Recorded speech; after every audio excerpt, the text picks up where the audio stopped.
Hello बच्चों, let's see this question. The question says which species possess negative value of specific heat.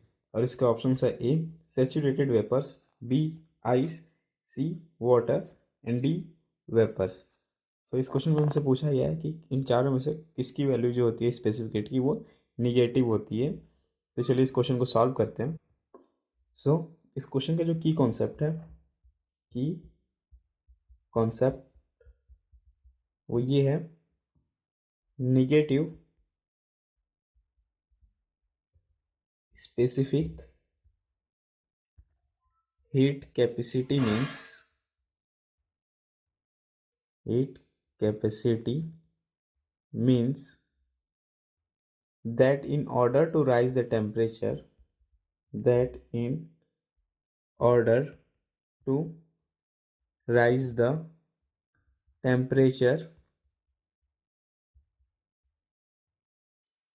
certain quantity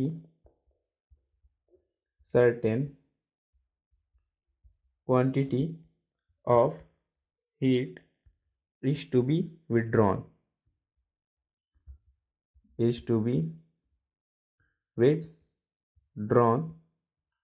from the body।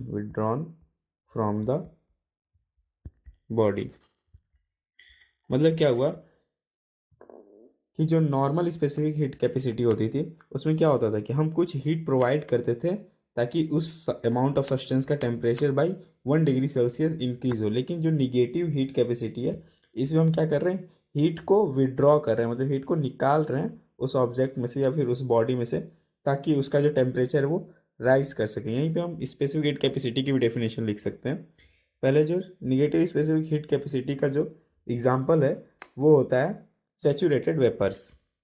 example is saturated vapors।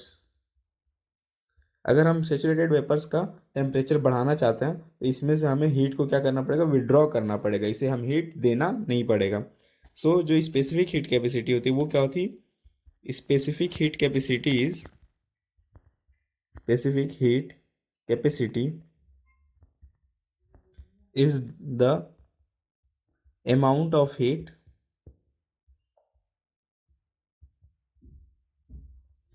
required to raise the temperature of unit mass by 1 degree Celsius. Unit mass मतलब 1 kg of substance by 1 degree Celsius से increase करने के लिए जो heat चाहिए होती है उसे ही हम स्पेसिफिक हीट कैपेसिटी कहते हैं। So the final answer to this question is option number A. I hope you understood it well. Best of luck.